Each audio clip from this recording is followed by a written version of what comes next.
Okay, cool. Should we get started? Let's get Yes. down to All business. right. You want to count? What were you gonna do? You were gonna do something. Were you gonna do the "Let's get down to bit"? I knew it. Yeah, Oh my god. I know. I knew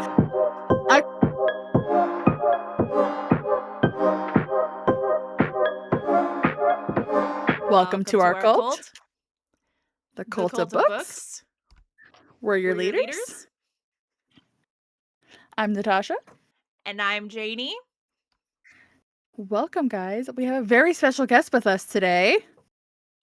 Introduce yourself. Hey, I'm Jill, AKA JoJo. aka JoJo257. 257 on Twitch, on Discord, on Yes, everywhere. we'll put her Period. stuff. I still have that graphic from last time, so I'll pop that in. Follow our fearless gaming leader extraordinaire. Yes. Yes, please. Jill is back, guys. This is what, your third episode? I think. Oh, I think I'm a so. long time runner, long time guest, long time listener. You are. A real OG, if you will. Mm-hmm. Really, she made our YouTube banner. Yeah. Yeah. Highly involved in the podcast. Really. We love it. I'm just one of the low key leaders, not an official cult leader, but low key cult leader. Low-key behind the scenes cult leader, yeah. You're our I'm the higher up. You're our boots on the ground. You're our friar, Yeah. if you will. Yeah. On the ground, Yes. I like that one. That is perfect. Yep. That is. Well, okay. Yeah. A few things before we start today's episode. This is an adult-rated podcast. We do say adult things and discuss adult-related topics. So keep that in mind when listening, especially around little ears. And today we're going to be discussing a book that definitely has romance in it. It is a romantasy written by our lovely and beloved Twisted Sisters, if you're not familiar. Yes. These are the creators of the absolute and complete cult classic series with many other branch off micro series, Zodiac Academy. Yay. Love. Top series of all time for me. I need to finish it still. There's no finishing it. They just announced 2 more books. There's no such thing as finishing it. No such thing. And they have so many spin-offs and then other book series, I think, that branch off in other worlds that are tied to it. And I'm like, what do I read? Okay, so there is it's in the same world, the one that ties to it, so it's not like completely different world. It's so good. I'm loving it. It's just a different like land within that world. Good to Like know. think of like Zodiac Academy on like one continent, and then it's in the same world, but they're on a different continent, like speak different languages, have different cultures kind of thing. Okay. But like there's still fae, they still have magic, like that kind of thing. Okay. Zodiac Still Academy is a elements. lot like Pangea. It's split off to make our current globe. Yes. That is perfect, yes. But yeah, I don't no, know today exactly how the lands like connect. I know. I'm like, I need a full world map of everything, please. Thank you. Yeah. All right, well, let's get into what we're all gathered here for today, finally. So, Natasha, why don't you go ahead and introduce the book that we are discussing? So yes, the book that we were discussing is a book Jill picked for the 3 of us to read, and I loved it. Good pick, Jill. Thank you. Thank you very much. Is Hollow, as said by the Twisted Sisters, Carolyn Peckham and Susan Valenti. And I personally loved it. It was so good. I cannot wait for book 2. I don't know when that's coming out. I've seen 2 different release dates. I don't know which one's true. Right. I forgot that we had that entire conversation about how there legitimately is 2 different release dates. The one on Amazon and then the one on Barnes and Noble are completely different. Yeah. Yeah, I have no idea. I'm very confusing. We'll I put guess both. Keep an eye Yeah. out. I guess wait and see. Yeah, we don't know. But it was so good. Okay, so let's meet our main characters, guys. It's really only 2 I wrote down. There are other side characters, but the main characters, we have Ferris, our FMC, and then Hendrix. Love him. I call him Hottie Henny. Oh my god. They are basically the only 2 that are main characters, I would say. Yeah, I agree with Yeah. Yeah. Oh, and Ferris also goes by Bueller Yeah, in our text. I was so confused. I was like, Bueller? I completely forgot her first name was Ferris. How long did it take you to put that together when we started talking about Bueller? When did you when were you like, oh, they're talking about Ferris? I asked because I had to ask Natasha. I was like, Ferris? And then I she's sent a like, GIF. Yeah. I asked her, like, Bueller? Like, what do you mean Bueller? And she was like, Ferris Bueller. And I was like, oh, Ferris Bueller. Okay, got it, because their name's Ferris. Everything relates back to like random quotes from you guys. I don't think that there's ever been a time where we've read a book all together where we haven't given nicknames to characters, especially if the character is particularly annoying or abrasive. They're immediately getting a nickname. Like, or you forget their name. I'm sorry, Trevor. oh yeah, 9 times out of 10, it's especially if we like wait about a week to record anything and we're like, I have no idea who this. I've completely forgotten who this is. In between now and recording, it's like we've individually probably finished at least 2 or 3 books a piece. So yeah, it's very hard to like keep it all in here. It's hard. But anyways, It is because you got a lot of information at the end, and I was like, God damn, for real. dump. For real. For real. There's a few side characters that are pertinent to the story here, so we'll just briefly mention them. So we have Risa, which is Ferris's sister, who was abducted and taken into the forest 8 years ago from the point that the story actually begins. Colton, which is someone from Ferris's village that went out into the hunt in this enchanted forest situation. That kind of looked out for her, and then he was swiftly taken from us. R.I.P. Colton. I forgot that was really even his sad. name. You know I had to what? look it up after he died. I'm not gonna lie to you. I absolutely thought that was going to happen. Things were a little too good to be true. I did too, but I actually thought Hottie Henry was gonna kill him, be like your competition, and like kill him off. Yeah. No. That would be good. Well, they did set Colton up like he was gonna be the love interest, but like anyone with like more than 2 brain cells is like he's obviously not the love interest. I mean, like he does talk about how like he does flirt with Ferris and he's like interested in her, so you kind of get that. But in the beginning, also her fiance is murked as well, so it's like you kind of at least I was thinking like, fiance. I was like, oh, like the fiance is gonna get murked. Anyone that likes her besides the main character is obviously gonna get murked. It's also like if you've read the Twisted Sisters, you can pretty much predict that things are not always as they seem, and so you should be watching your fucking back with their writing. That's for sure. Let's rewind for a second and go into more depth about our main characters. So first we have Ferris, which is our female main character, aka Bueller. Just background on her really quick. The premise of the story is that there's an enchanted forest. There's a bunch of boons that these people have to collect to basically unenchant the forest, because the forest is like killing everyone and killing the townships and like taking over things, and it's magically poisoned essentially. So Ferris, she's a fucking know-it-all who did not train physically for the hunt whatsoever. But she read a bunch of books, and so she's like, obviously, I'm totally ready to go out there and get boons because I know how to read books. Genius. So she's secretly she's ran the mile a few times a day, and that's how she's like physically prepared.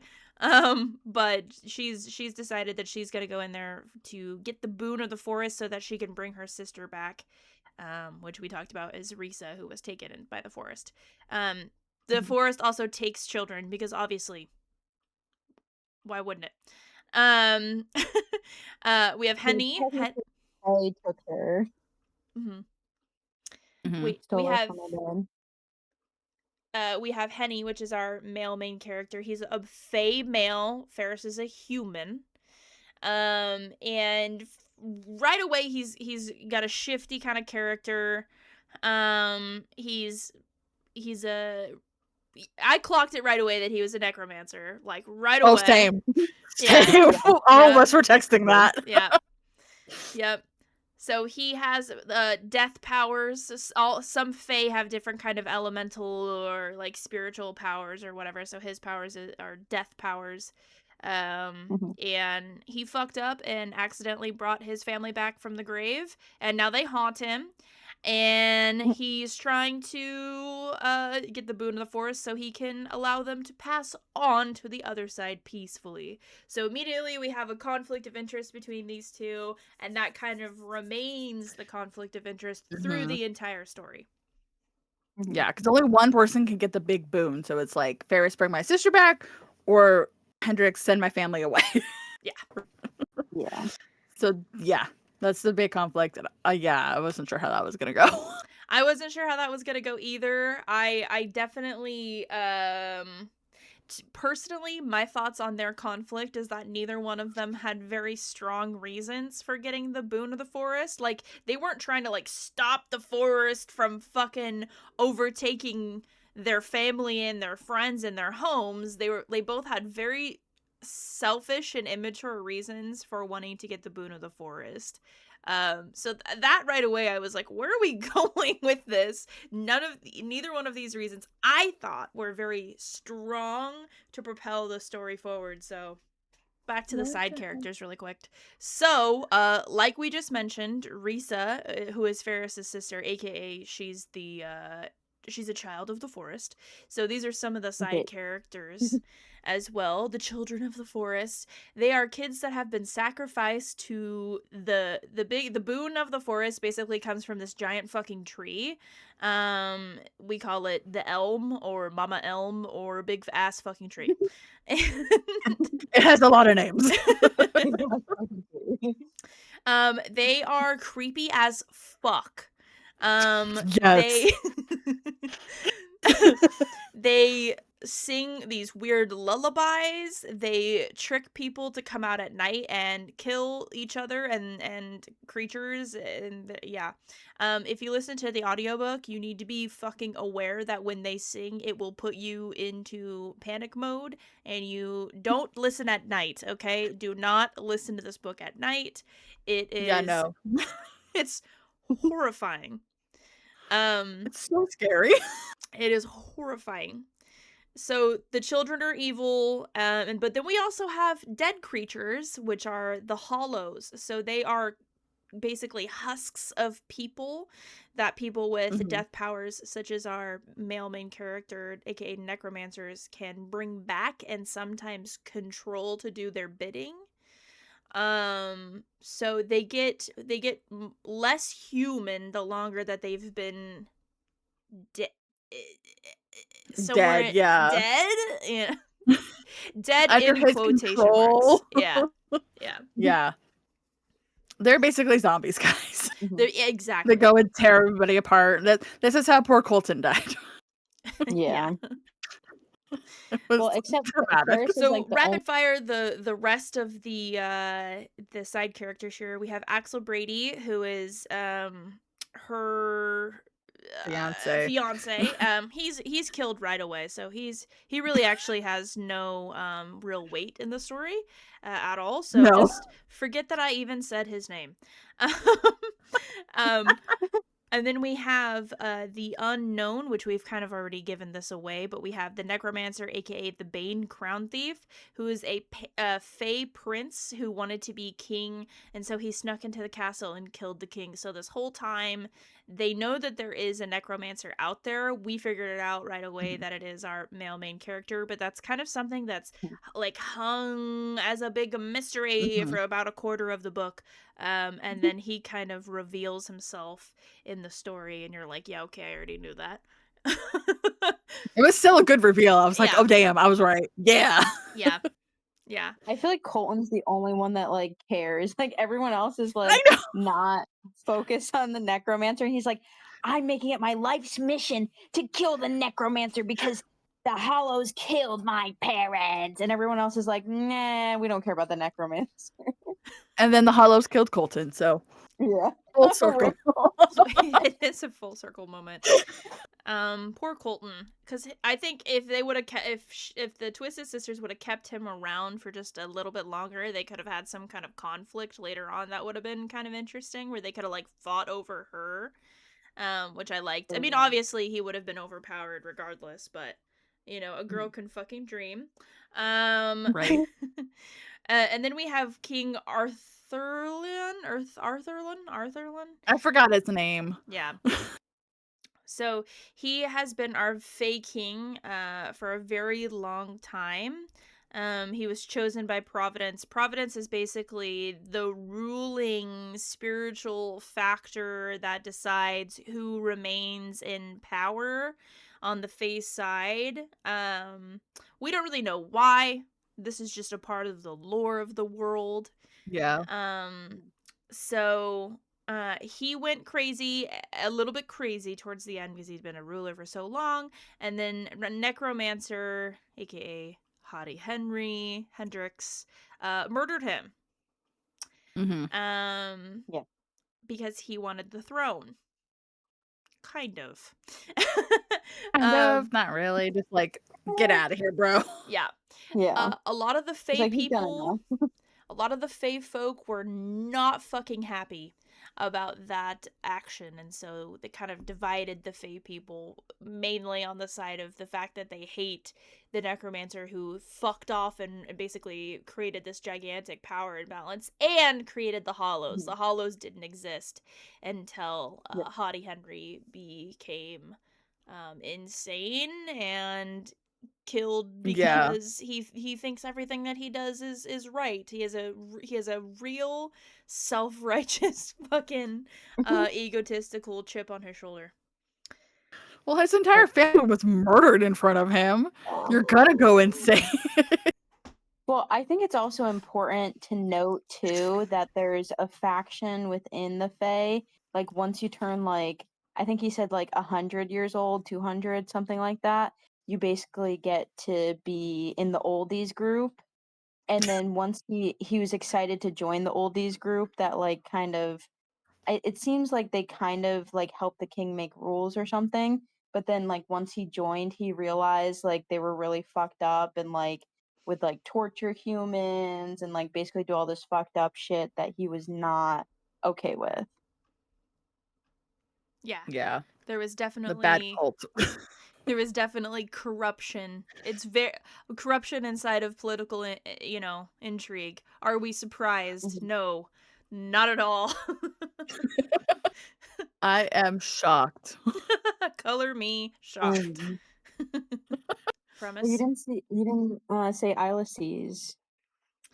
Oh, last you're right. character. So he's I remember if he was king. Ilices is the basically wannabe king. He's hoping to be chosen by Providence to sit on the throne, but Providence has basically not shown up and gone missing. So nobody has been crowned king. Where you at, though? Where'd you go? Exactly. So, and he's corrupt as fuck too, and he's related to Hottie Henry distantly, and Hottie Henry is not fucking with him. So, but we didn't get much on that. That's probably going to be more in the second book. I think so. Yeah. Also, hope I so. think they said currently there's a queen on the throne Oh, right yeah, now, yeah, but, yeah. like, Hmm. she doesn't have any, like, real like, she has authority, but she doesn't have the crown, which is, like, gives them, like, extra special powers that Hottie Mhm. Henny, like, completely packed Took. underground. Yeah. Yeah. Yeah. Yeah, when he killed the king, he, like, took it, and everyone's like, "Where's the crown?" He's like, "I'm not telling you. Yep. It's mine, bitches." Yep. Exactly. All So, right. the premise, basically, as Janie said, there's, like, a forest that's taking over everything. Like, the village that Bueller's in is basically gonna go away. Like, everybody's gonna die real, real soon. So, there's a hunt. I forgot how many times it goes on, like, every 100 years or something. I don't remember. It's an annual thing. You have 40 days to go into the forest and basically hunt down animal spirits and collect all of the animal spirits, or as many as you can, take them to the great Mama Elm and basically stop the curse from continuing. And like it stops the forest, stops everything except the necromancer, obviously. But it basically protects the world again. And this has been going on because nobody's been able to do it, obviously. And so that's why Ferris wants to do it because she wants to get her sister back. And she's like, let's stop and prevent the forest from continuing all of this stuff. So she's going in for this. Again, everybody wants this for the boon and to stop the forest. So that is what's going on. So you're in the forest, and there's a lot of things that want to kill you. It's bad. As she said, with the cursed children of the forest, right? Yeah, I almost said the cursed children. they can. They're They're cursed. that too. Yeah. Yeah, they are there, and they're, as she said, calls you out at night, and it's very terrifying. They kind of have a song that starts the hunt also, and it's like creepy, and it's the middle of day as this is happening, and I'm like, I'm done. I Yeah. didn't like it. Yeah. Because Yeah. I was listening and had it going along, because I was listening and reading at the same time, and I was like, I still don't like this as I can read the words. This is terrifying. No. All I'm gonna say is that the narrators put their whole Badussy into that fucking creepy childhood song. Like, and here's the thing is like, by the way, in the book, the melody is not written. So our friendly neighborhood narrators had to come up with a fucking melody to sing the Hmm. lyrics to. And it was and Damn. they pitched it up super high, and it was absolutely horrifying. Oh, and then they echoed it to make it sound like MIDI Yeah. voices. So it was pitched up, a melody that was, I love you guys, but like you're probably not in music production. So like it was pitched up, the melody was questionable, and they echoed it to make it sound like multiple voices. It was horrifying. No, it was. I was like, I don't like this. And I've listened As to some someone who creepy did ass shit. not as someone who did not listen to the audiobook, my experience with it was not it was fine. I But tried to if you're read not into that, don't listen to the audiobook. No. I tried to read it on Kindle and I was kind of into it, but I was like, I'm also distracted. Let me just buy the audiobook and listen to it. And I was like, oh, this is good. And then the songs came. I was like, oh, I don't like this. Ooh. No, Yeah. thank you. Yeah. Please stop. So there, as we said, there are animal spirits. There are 13 spirits people have to get, guys. And each of them has what? A special thing they bring to the forest to protect the forest? Like Yeah. a They have What's like elemental balance. Yeah. yeah. yeah, they have like their jobs that are for the forest, but like Mhm. because of the curse, they've gone crazy, basically. Yeah. Yeah. So yes, there are 13. So we have the bear, which helps bring water and rain to the forest, nourish the forest. The fox, which brings fire and is very attracted to fire. If it sees fire, it's like, ooh, shiny. Uh, Basically prevents forest fires from happening. So yeah. like burns things that need to be burned, stops fires from Hmm. like destroying the forest. Yeah. All that. All the Type good things. shit. Type shit. We have the wolf, which helps brings the shadows of the forest, like the shadows at night, helps them spread. We have the raven, which brings the night to the forest. The raven, I feel like, was one of the creepiest at the beginning. I was like, I don't like Yeah. Oh this my giant bird. god. It's like, what is this thing? Yeah. We have the dragon, which brings storms. The dragon's pretty cool. The And he unicorn, makes sure the trees don't get too tall. yes, helps grow and not grow. The unicorn, which helps bring flowers, and that just flowers, right? Yeah. Yeah. I was like, I couldn't remember if there's something else. The carp, which is in puddles. We don't fully know the carp. It just has puddles. It bounces around in puddles. Yeah, he's basically Magikarp, and they were basically like, yeah, I think the tree made the carp as kind of like a joke. It got a Pokedex, and I was just like, let me go through this. The mental image of this giant fuck ass tree just creating a literal fish by the way, the fish is like the size of like a fucking It's dachshund. huge. Yeah, it's It's big as fuck. And just the thought of this like sentient giant tree just fucking around and creating a fish that controls the puddles. Okay. I Okay. know. Yeah. We have the serpent, which I kept picturing as the basilisk from Harry Potter. That, yeah. Oh, I was picturing a basilisk, but it wasn't the one from Harry Potter. Oh god. Jesus. It's a great book. It's a great book. Also, I feel like we It should have scared me. known Rissa's intentions as soon as she was like all cool with the snake. She's literally a snake. Hello. That makes sense. I'm picking up what you're putting down. The imagery is thrown kind of in our faces about her real intentions. Yeah. I know. As soon as she wrote it on the snake, I was like, why? It's made of rock, and it controls the rock. Like, there's the rock. I don't know, the earth, and it's like, bro, it's hard as shit. It's hard as shit. And she's riding around on it like it's a fucking unicorn, and it's like, bro, no.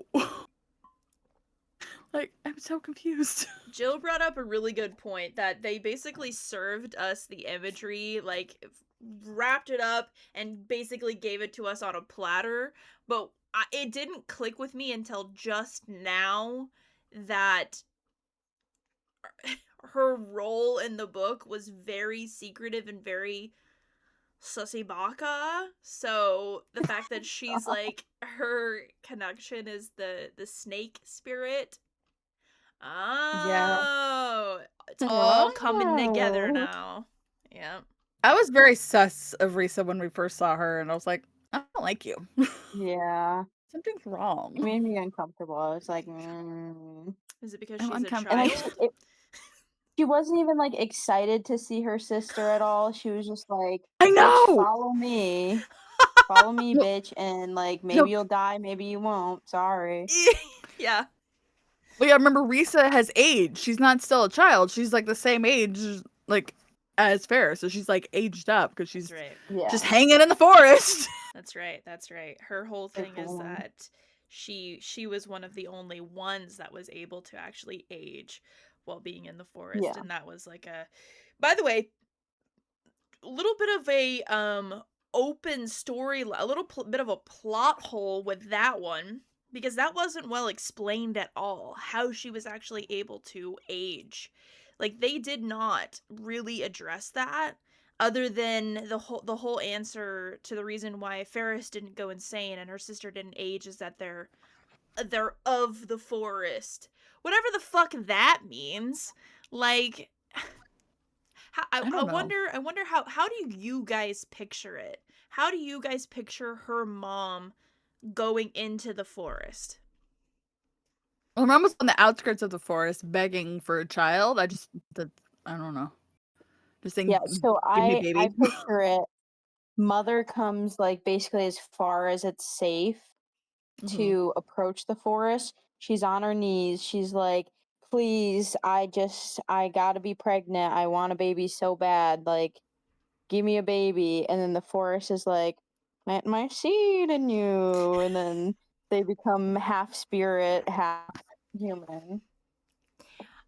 All I'm saying is that her daddy had absolutely zero to do with the fact that her mommy got Yeah. pregnant. I mean, Yeah, fuck all. Poppy, she looks more like a goddamn tree than she looks like her father. You know? She's the Virgin Mary. Hello. Yeah, very true. I literally I picture Tinkerbell flying up this lady's, cooter and then just planting, you know what I mean? And then 6 weeks later we have baby. Yeah, 6 weeks. 6 weeks. Spiritual pregnancy. Oh. I don't remember. Okay, I could not remember the timeline. That wasn't whatsoever. That wasn't discussed. That wasn't discussed at all. And that's the point, is that it's left up to your interpretation. Very true. Yep. I kind of like the fact that she was like, "Oh my god, it worked so well with one kid. Let's try it again with the second kid." And the forest was like, let's run it "You back." know what?" Yeah.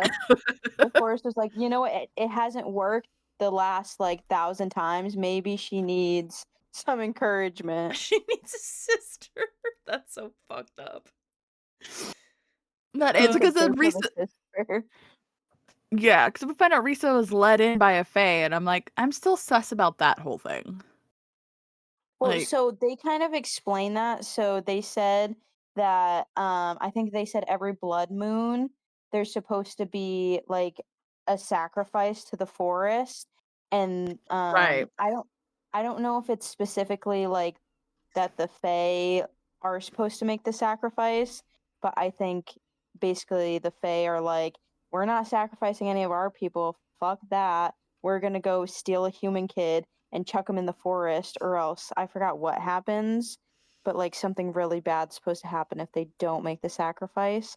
And I think they said they've only didn't make it 1 year.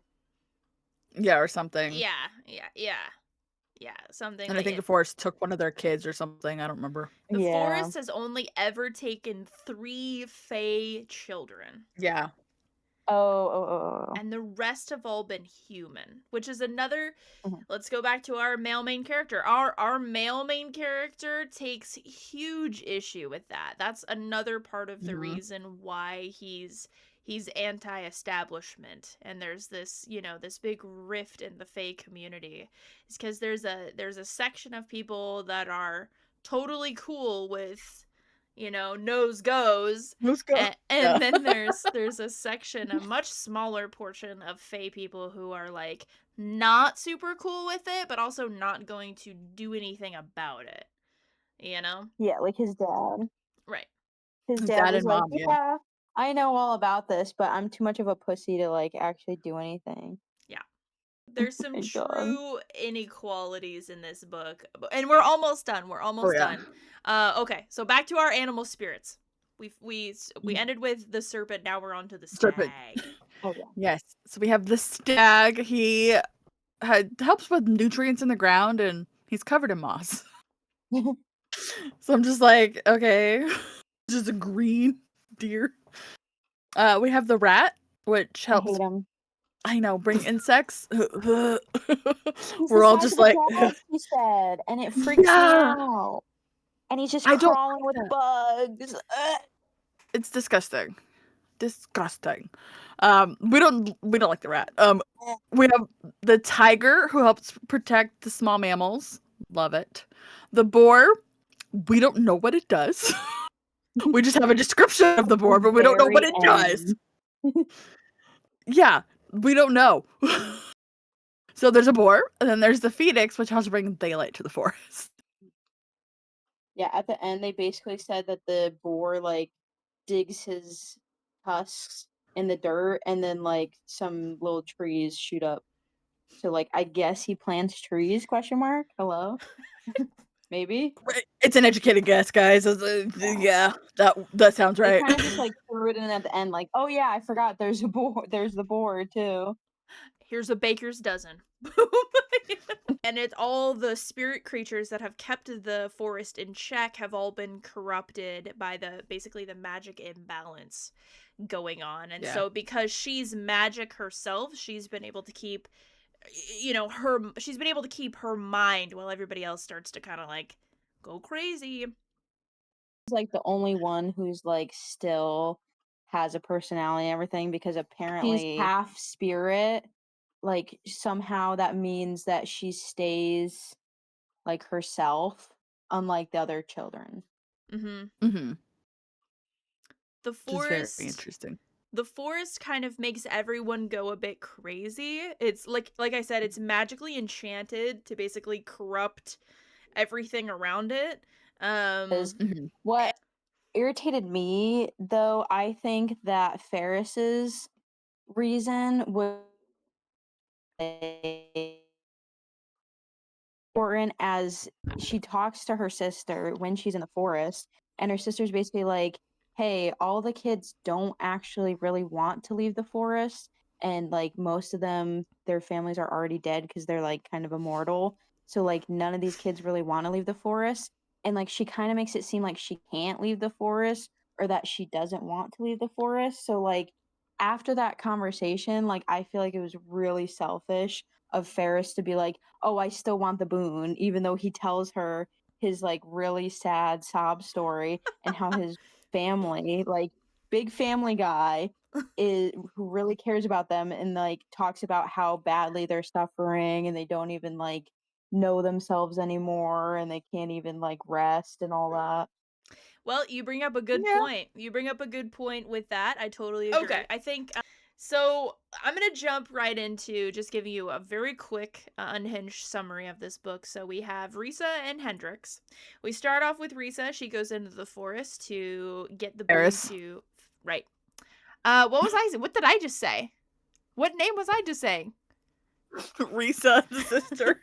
I was like, no. My bad. One of the spirit goons.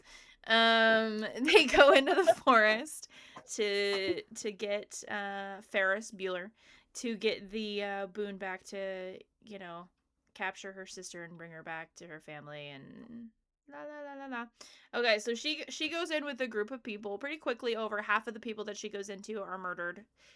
Straight up fucking Hunger Games style, murked immediately by the trees. Trees are eating people. The trees eat people. Yeah. And Yeah. her and Colton kind of buddy up. They find shelter for the night. They kind of buddy up. We're kind of like, oh, is this gonna be the romance? And she's like a bookworm, but she's hiding shit, and like she's not gonna let anybody know what she's got in her books. Pretty shortly after that, the next day or two, he's murked right the fuck off, and then it switches POVs, and we start getting the necromancer's POVs. And he's like, right away, correct me if I'm wrong, but like when we got his POV, he was bloodthirsty as fuck. And it was almost like the ramblings of a madman. Don't you guys like kind of feel that way when we got his POV? It was just like all of a sudden we're just like thrown into this like insane guy's like basically Yeah. path through the forest, and you're like, what the fuck is going on? Yeah. I was like, I agree. what is happening? Because we're thrown into his POV right after Colton dies. So it's like, hold on. Yeah, poor Colton. But yeah, again, at this time, we don't know he's the necromancer. We just know it's Hendrix. So we're like, okay, who the fuck is this guy Yeah, some random fake guy, Hendrix, who's just murdering people. who Yeah. wants to murder people? Yeah. It takes a couple of rounds of switching POVs and her going through the forest, and like, she runs into the necromancer. They have an immediate conflict. But what I can't remember, somebody's gonna have to jump in here. I can't remember why he didn't just immediately kill her. Oh, because he saw Okay, so she was getting attacked by the hollows and she's like screaming, she's like about to die type shit. And then he like kind of peeks out from a corner and he's like, "Oh, yeah, just a human about to die." But then he sees like a spirit out of the corner of his eye who's like it kind of seems like the spirit's like watching her, and he's like, "Oh, like she it looks like she might attract the spirits. Like maybe I should keep her on a leash." Yeah. I It's couldn't her fully remember screams. either. Because this part of the story is muddy as fuck. From the moment that they like get together and like decide to basically deal with the forest together is like basically fraught with complete fucking disaster and miscommunication, and you start to see the real true inner turmoil conflict within these characters, and they're Mhm. immediately butting heads. They so through so many trials of trying to obtain spirits, they are fucking each other over left and right, left and right. They're running away from each other, but he follows her. She tries to get away. He's like, she's like, fuck you. Like they create so their own problems by not just like leaving each other and going about their own paths. Mhm. Because they both know that no matter, even if they were to separate, they're not going to get the boon of the forest. Like they need each other, I think almost by design, right? Mhm. They Yeah. need each other to get through the trials, which is finding all of the spirits. But Yeah. I will just say, this is just my opinion. This point in the book, this middle part of the book, is the most fucking annoying part of the entire story. They're like constant bickering back and forth, how they treat each other. They're awful to each other, like painfully awful to each other. That you're just like you're sitting there like, just fucking separate already, and they don't. And so you're just like, I like almost every chapter was just like, oh my, what are we fucking doing? What are we fucking doing? Yeah. The thing is, I feel like his plan was more like, I'm just gonna use her, at the Mhm. beginning. And like, she wanted nothing to do with him. Like, obviously, she wanted to catch the spirits herself.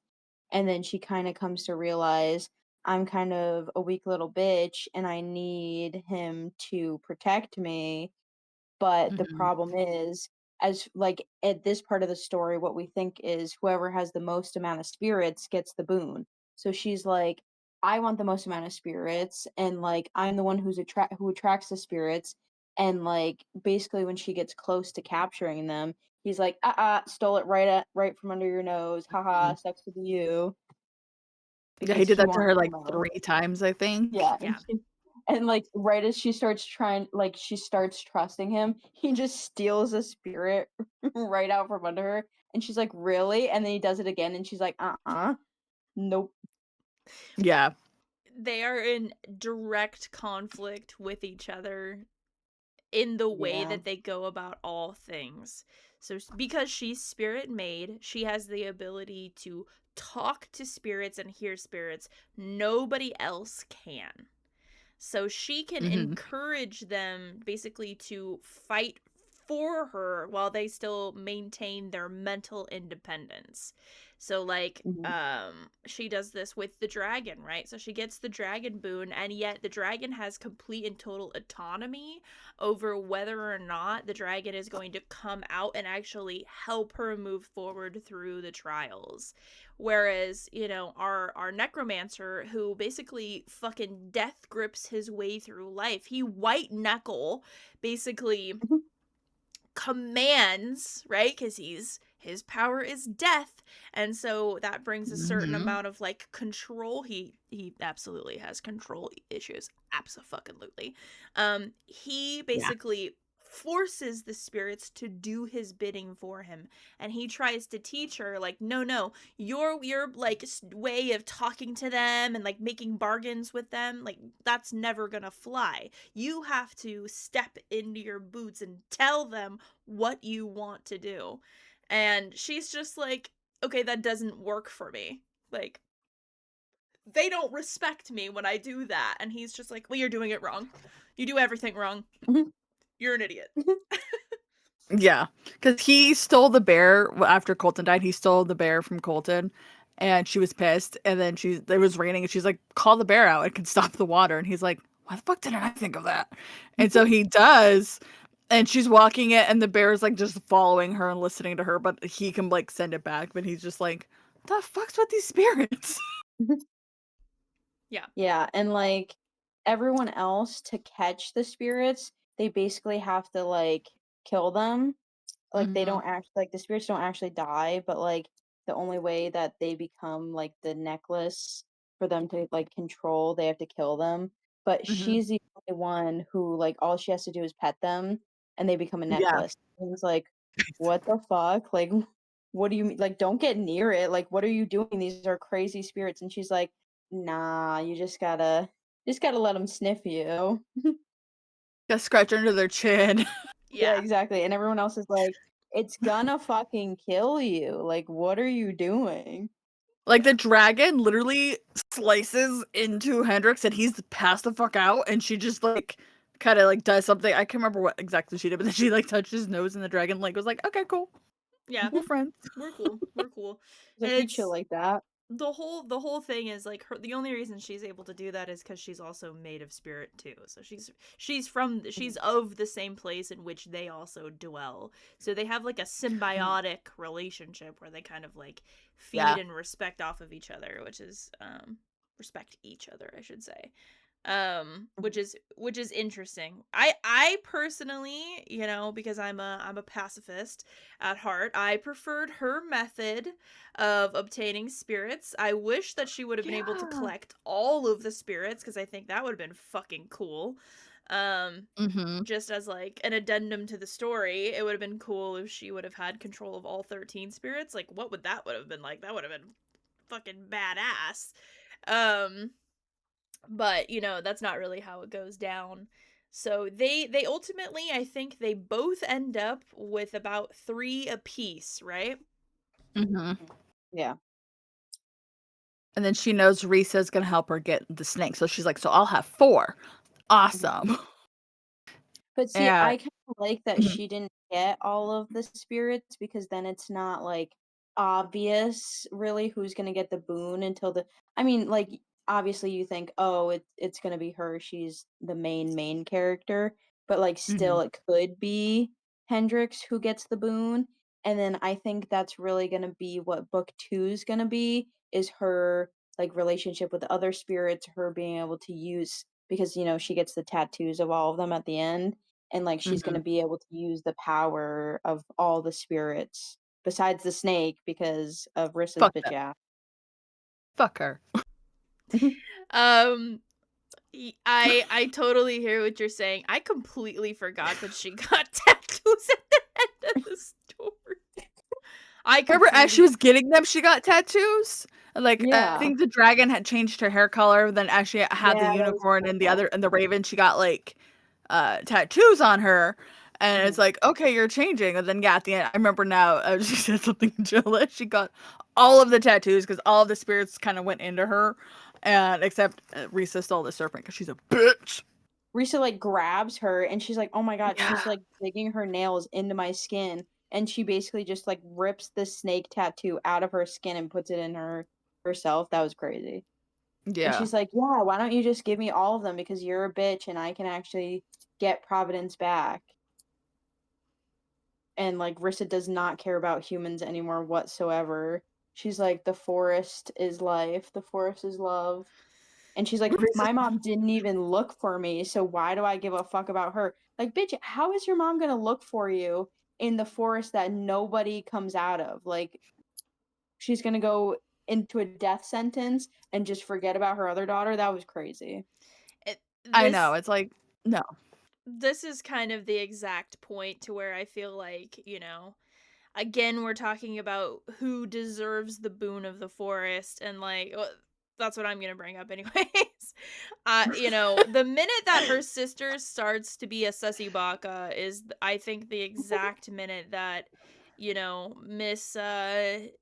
Miss Ferris needed to change her tune about what she actually wanted to do with the boon.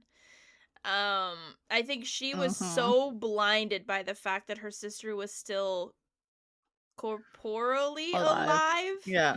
that she couldn't recognize that her sister has gone absolutely insane from the influence Sicko of mode.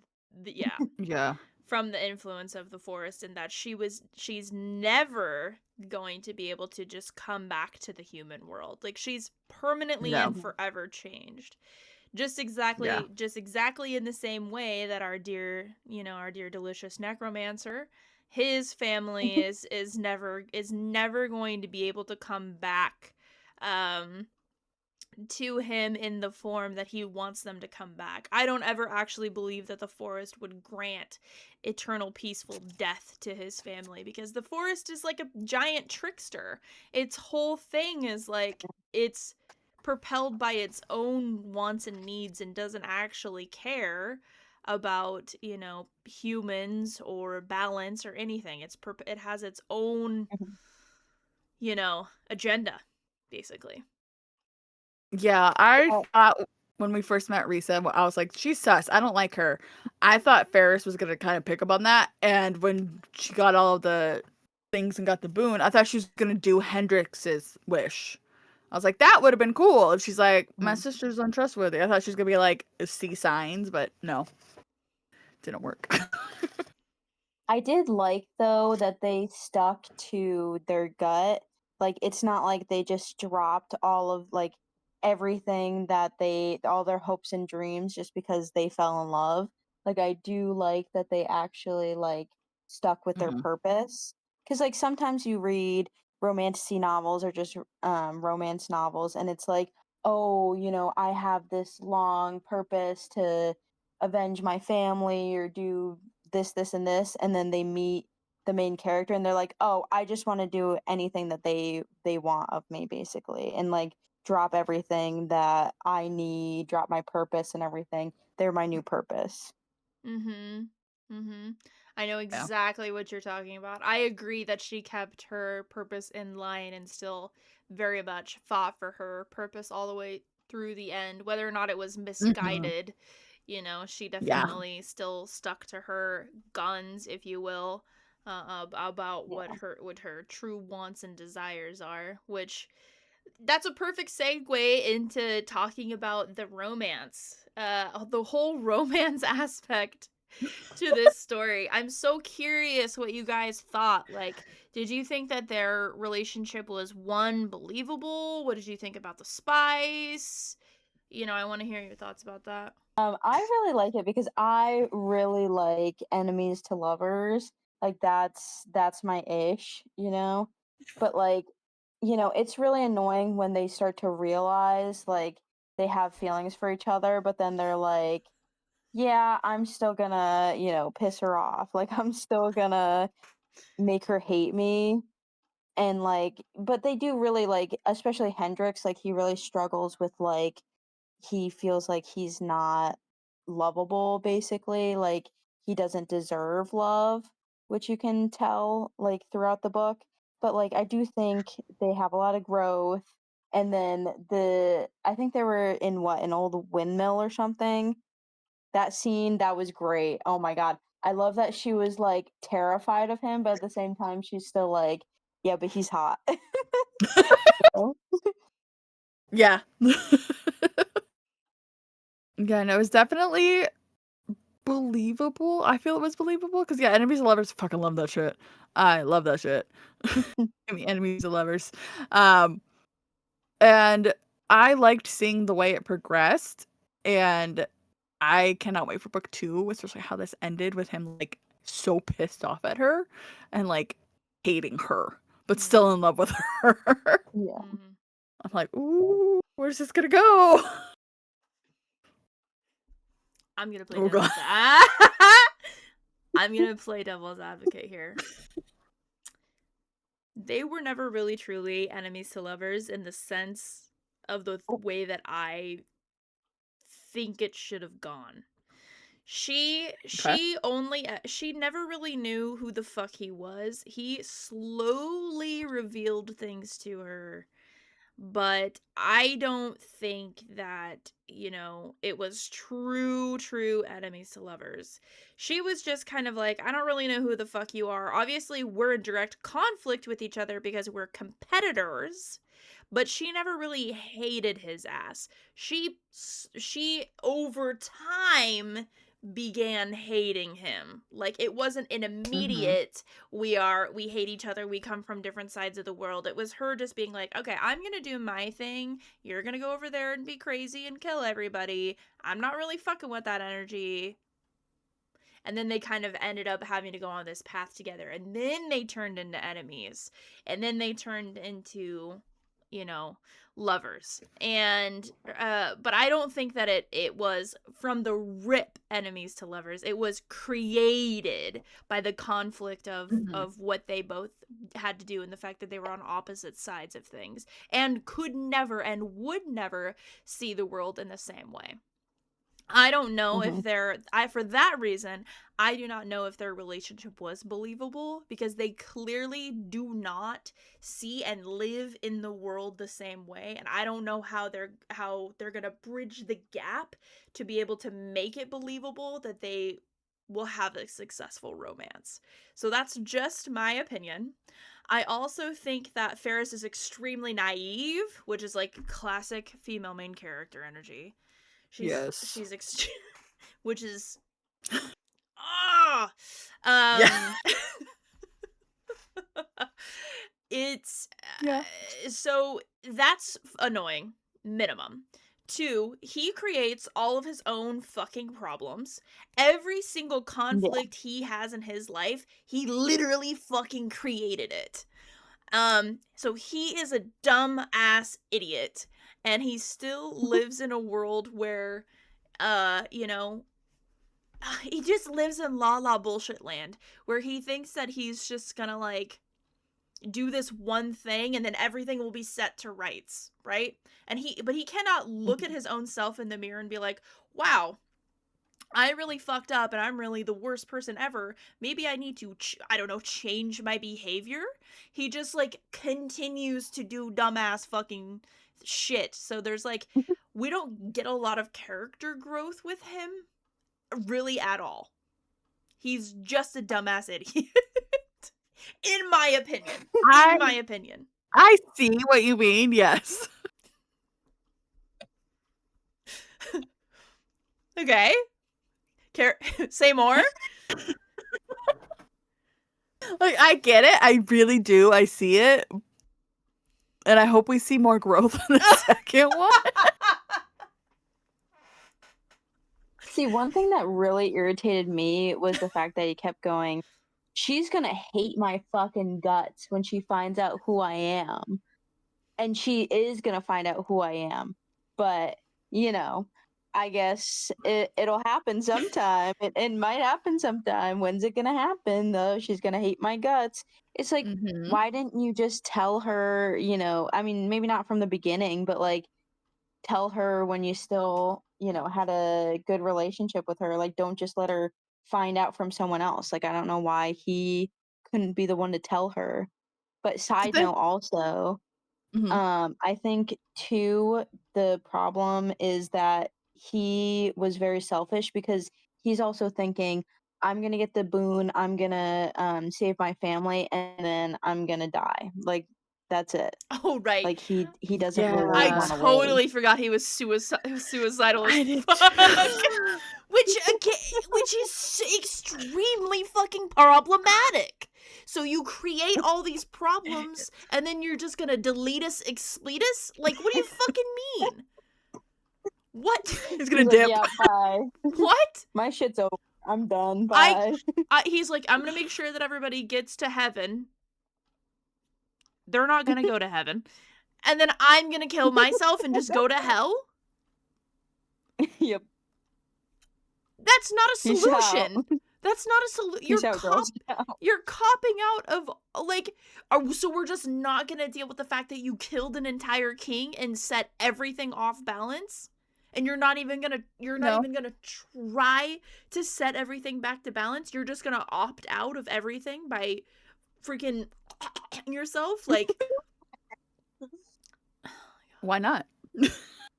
Well, that's basically what he's been doing. Like, he's been in his, like, I don't know, desolate desert area, like, fucking off and, like, not having anything to do with anyone else. And then if he finds a member of the inner circle by some chance, he just kills them, and that's about it.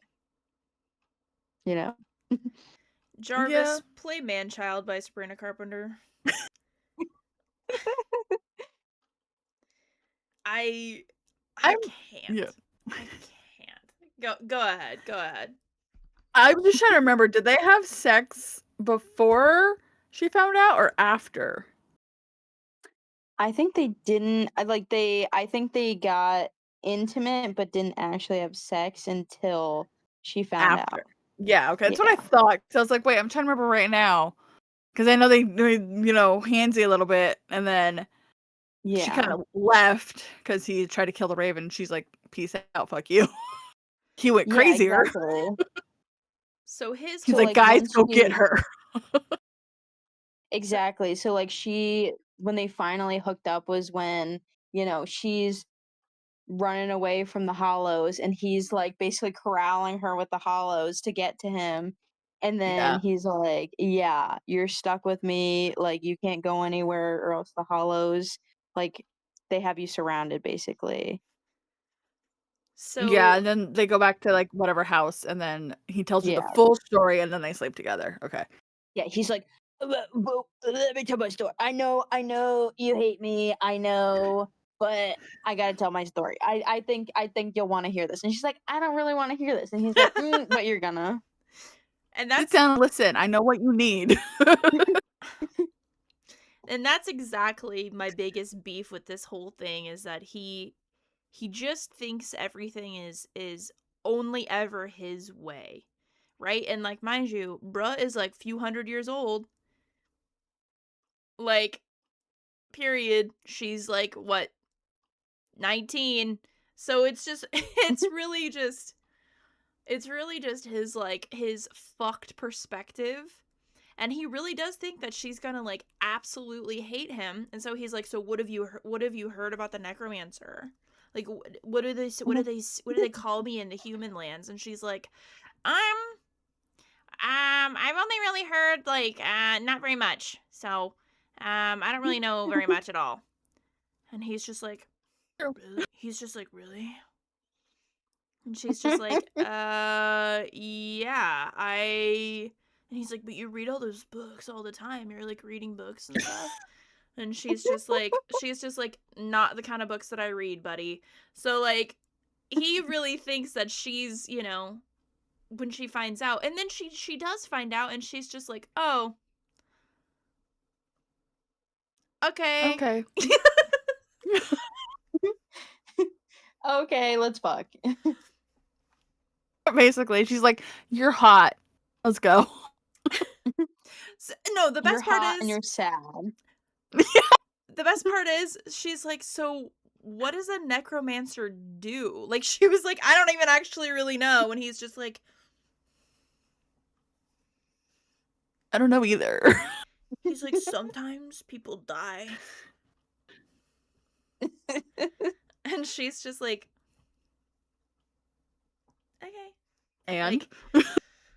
Like, that was sometimes there's just points in this book where I'm just like, what are we doing? What is the point?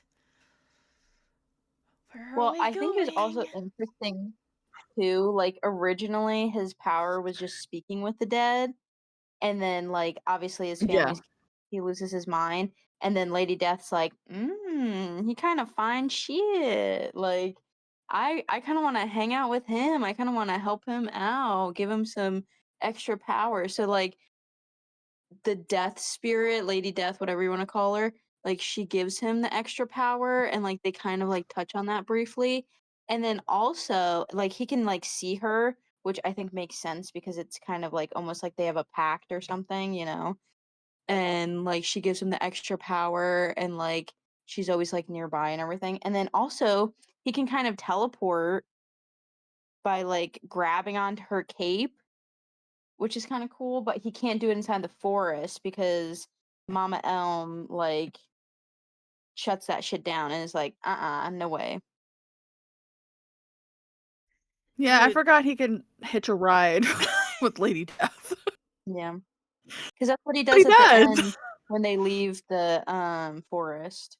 hmm this book is so weird. I just can't. It's hard. It was really hard to get into for me. This is why I'm playing such devil's advocate, because like there's just parts of it. It's just like, what? What? the I magic remember. system, the magic system kind of sucks, you guys. I'm sorry. It's not well explained. Mm. Because we don't have a lot of magic access in the forest. They kind of don't let it happen. I feel we're going to get a lot more information in book 2 because we're out of the forest. The curse is broken. Our True. hottie's mad at us. I hope we find out more about the curse, like who put the curse on the forest. Like they said that Providence is also one of the Elm's kids. Like why did the Elm create Providence to make a ruler of the Fey realm? Like that's kind of confusing. So I like thought it I was do what a friend or lover of Mama Elm. I was like, I don't know. Providence is the lover? I don't know. well, I think at the end she says like you have to get my last child, you know. Oh, yeah. I thought it was, yeah. I think she's I mean, I could be wrong. Like you can fact check me on that, but I think she does say at cuz I was strong on the point where Providence had nothing to do with her, like how Lady Death is like her own separate spirit, but at the end I'm pretty sure when he's like throwing his temper tantrum and he's like, I'm going to stomp on you. I'm pissed I didn't get a boon. And then the Elm's like, get my last child, Providence, and I'll give you a boon. I think she says that he's also one of her children. Well, Hendrix also said that, I said Rissa, Ferris has the same color eyes as Providence, right? Or was it the same Yeah, color? Yeah. well, I don't think he said the same color, but I think he said I like thought he did. the way that her eyes look, like, you know, they keep talking about like how it changes color and how like basically it almost looks like it's moving. And I think he meant like that kind of like how her eyes look, maybe not the color. I mean, it could be the color, but I think it's just like how different her eyes are from like a human or fae eye. And he said the only time he had ever seen that was in Providence. And I think that just might be that like the spirits have special eyes that like change like that. I think so. I thought he said she had the same color. I don't Uh, know. Now, those eyes continued to blaze at me, and I frowned at their brilliance, how they shone with the near ethereal light. I'd only seen that color once before in my many years of life, Oh, in a place I'd no right to enter, in the presence of a creature so mighty. It had undone the threads of my heart and broken me apart piece by piece. I could have okay. sworn I was standing before that very beast now, the spirit of Providence itself. Intriguing indeed. How did a human girl go about possessing eyes the color of fate itself? fate. Yeah. Oh shit. No, you were 100% right. Chapter 10. I was like, no, I feel like he said something about Providence's eyes. I was like, the whole, like, also the thing, like, about tearing him apart piece by piece. I'm like, Mhm. what does that mean? What happens there? What's going on? But Providence has been lost forever, and it could be trapped inside a body of someone. Like, the king Mhm. could have trapped him. They said it could have been trapped in a beggar or a hag. A hag is who told Hendrix how to get into the forest. I'm like, did True. Providence do this? Very true. Because I a think hag, my I oh sorry. was gonna say, a hag gave him the key to Mama Elm's gate. So I think that was Well, Providence. I mean, technically, the hag told him how to open the gate. Like, True. The her key. blood was the actual key. But Mhm.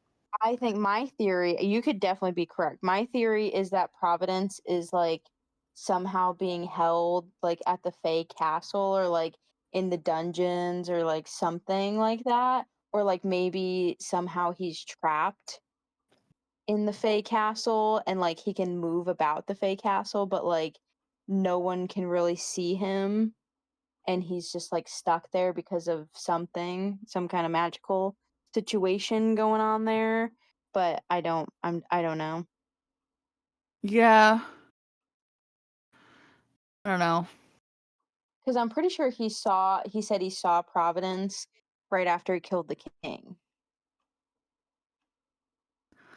Yeah, that's what I think he said too. I'm trying to see. I'm kind of with you that the physical embodiment of Providence is trapped, but I think the essence of Providence is able to still embody people. Like that I think that because like Providence is spirit made, created, is spirit, right? Is fate itself. I think that it Mhm. can, it can take people over to kind of push the narrative through. So a little bit of Okay. Providence is in Ferris. A little bit of Providence could have been in the Hag. A little bit of Providence could have been in the King that Henny fucking killed. Like there's a lot to that. I think that it's like we're not going to just like have a person be revealed to be Providence. I think that it's going to be like Providence is in every one of us. Kind of a I think that that's kind of the where the jive that they're gonna go for. Like, fate is in the hands of the eyes of the beholder, or some fucking bullshit like that. That's my, like, true and legit theory for the story moving forward. How they're gonna, like, make that be a thing, I have no fucking idea what to expect next. No idea. But I don't know. see, he has to bring Providence back. Mhm. So it's like, how is he like if that was the case, how would he be able to bring Providence back to the elm and like save Ferris before she dies? Yeah, because they have Um, like a year or whatever the timeline is. uh-huh.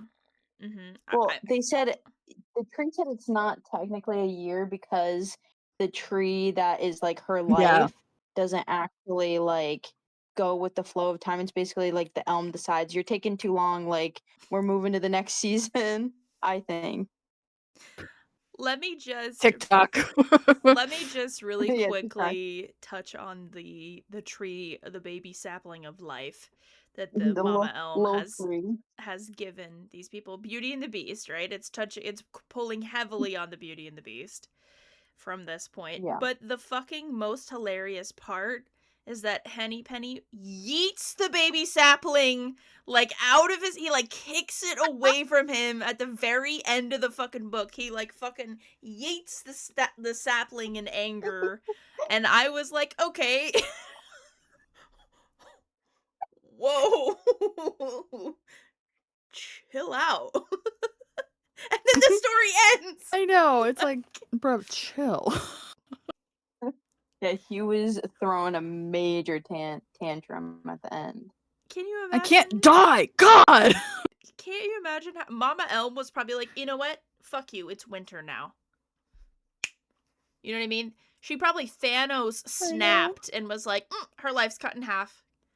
Don't disrespect my Exactly. tree. So I found the line about Providence. You and the spirit singer. That's right. That's what she was kept getting called. Is the spirit singer. Are destined for a greater path. You must seek Providence, my dear lost spirit. I believe someone trapped him, whether human spirit, hag, or fae.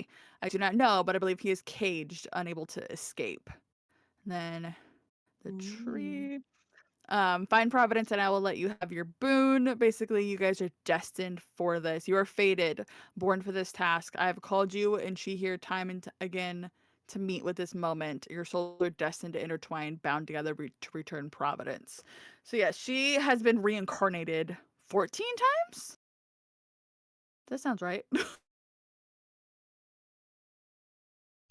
Many times for the purpose of Yeah. the forest. So she's like she's a bridge basically between spirit world and human/fae world. Yeah. Yeah. And Hendrix has felt the pull, but this is the only time he's like, I'll go in this time to the hunt. It's because they're fated. They're made to do this time and time again. This is why this is the only time it's worked, because they're both in there together to help each other. Mm-hmm. Okay, well, I mean, I think that we've gone through the entire fucking story, you know, tit to pit at this point. Did we miss any? I love that just registered for you. I saw the look of like, oh. I was like, what? Did I hear that right? I could have said it. Leaving that in. I could have said a way worse version. But I kept it PG-13. I don't know why the rest of the episode is not PG-13. I know. You know, sometimes it's just, you know, it's about what comes into the brain first. Okay. I feel like we've covered essentially the entire goddamn story. I'm gonna read book 2. I know Jill and I've talked about this. We're gonna read book 2. 100%. I'm out. We'll let you know. I'm out on it. I'm out on it. Reading. Yes. Go ahead, Jill. What's your rating? I say 4 stars. I was gonna say 4 stars too. Hell yeah. Let me guess. Okay. 2.75. You're fucking cheating. You went into Fable and saw that. No. I Cheater. can tell by your face. That bad? She had 2.75 written on her face. Yeah. Like, I could tell it was below a 3. Damn. Yes. No, I haven't looked at Fable for it. You're on the fucking nose. 2.75. 2.75. It was sitting at a 2.5 the whole book until they had windmill sex and she was, you know, her body was slapping that dirty floor. And I was like, yeah, that does it for me. Bump that up another quarter.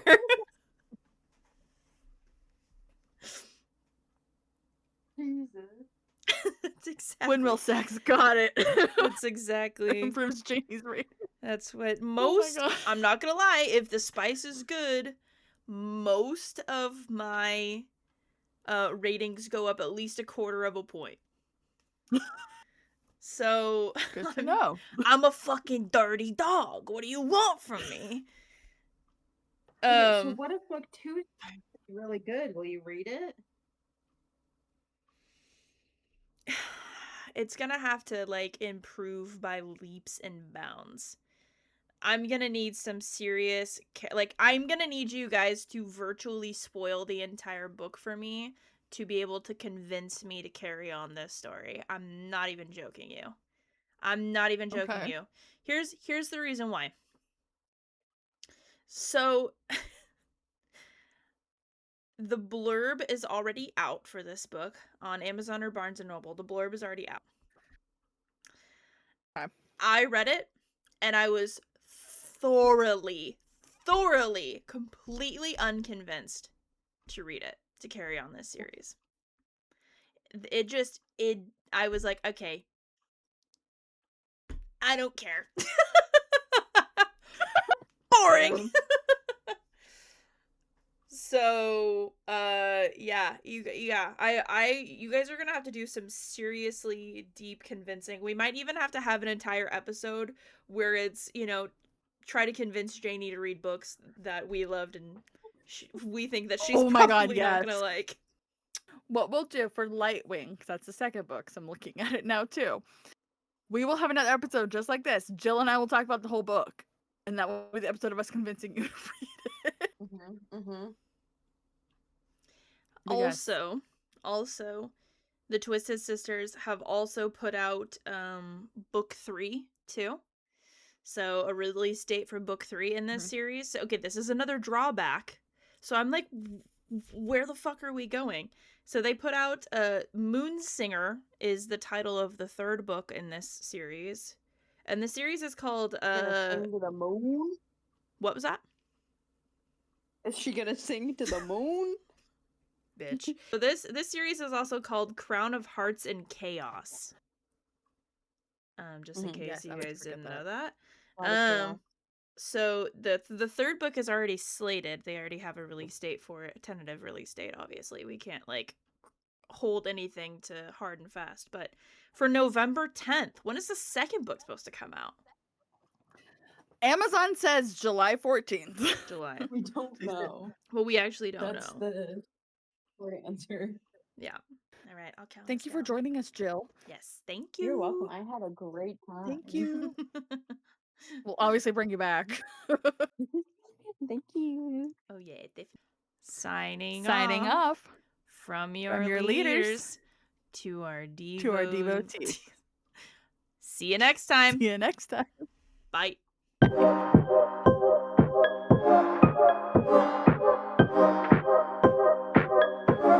We're gonna insert that meme of Charlie from Always Sunny in Philadelphia where he's got the fucking lines on the chart and he's like, ah! That's everybody Yeah. with Zodiac Academy. And I expect you Oh my to edit God. in all the little Zodiac Academy books all over it because somebody like needs that. And I'm sure if we were really good investigators, we'd be able to find somebody on Reddit that's already done this. They're like, Oh, probably. please, this is already here's a PDF printout for you. Yeah. Yeah. No, I'm sure. I'm sure that's already been done. Oh yeah, 100%. Yeah. Jarvis, pull up a giant video of a magic carp just flopping around in a puddle.